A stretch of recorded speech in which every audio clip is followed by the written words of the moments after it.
कांग्रेस से इस्तीफा देने वाले गौरव वल्लभ ने बीजेपी ज्वाइन कर ली है। दिल्ली में बीजेपी मुख्यालय में पार्टी नेता विनोद तावड़े ने उन्हें पार्टी की सदस्यता दिलाई। इससे पहले अपने कांग्रेस छोड़ने के फैसले पर गौरव वल्लभ ने कहा कि मैंने कांग्रेस अध्यक्ष मल्लिकार्जुन खड़गे को पत्र लिखकर अपने दिल की सारी भावनाएं व्यक्त कर दी हैं। उनके साथ ही बिहार कांग्रेस के नेता अनिल शर्मा और आरजेडी नेता उपेंद्र प्रसाद भी बीजेपी में शामिल हो गए हैं। आदरणीय विनोद तावड़े साहब, संजय मयूख जी, मंच पर मेरे साथ विराजे हुए अनिल जी, उपेंद्र जी और आप सभी पत्रकार साथियों को मेरा सादर नमस्कार और प्रणाम। मैंने एक पत्र भी सुबह सोशल मीडिया के विभिन्न प्लेटफॉर्म पर डाला, आप लोगों ने जरूर देखा होगा। और उस पत्र में मैंने अपने दिल की सारी व्यथाएं, इश्यूज जो मैं समय समय पर कांग्रेस पार्टी की लीडरशिप को अवगत भी कराता था, वो मैंने सारे उसमें लिख दिए। उसके अलावा मुझे कुछ नहीं कहना। मेरा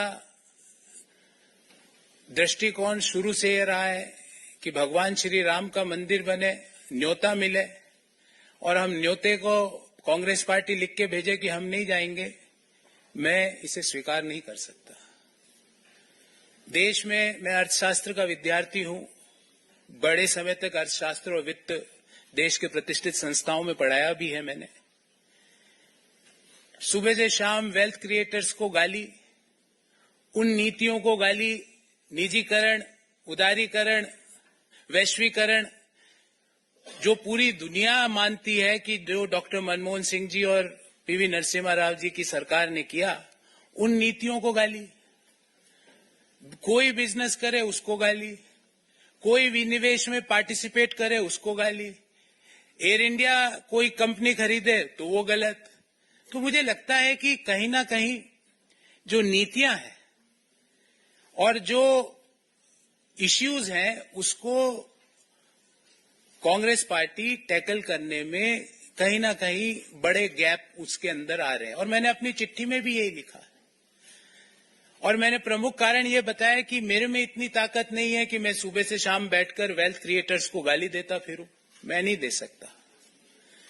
मेरे में इतनी ताकत नहीं है कि जब सनातन धर्म के ऊपर सवाल उठाए और मैं चुपचाप बैठ जाऊं, मेरे से नहीं होगा। कांग्रेस पार्टी के नेताओं ने, कांग्रेस पार्टी के जो अलायंस पार्टनर्स हैं, उन्होंने सनातन धर्म के ऊपर बड़े बड़े प्रश्न उठाए। क्यों उसका जवाब नहीं दिया गया?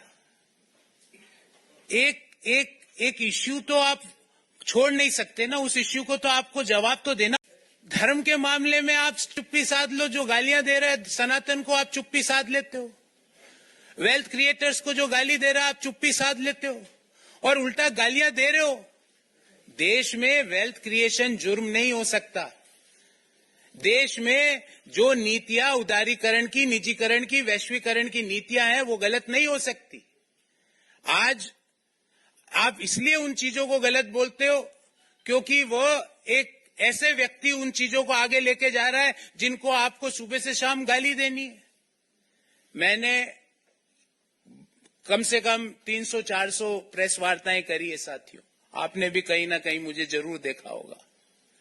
मैं आइडियाज का, नए सोच का वहां पर सम्मान होगा, पर नए सोच का, नए आइडियाज का, नए लोगों को सम्मान छोड़ के क्रश करने की प्रक्रिया भारत को आगे नहीं ले जा सकती।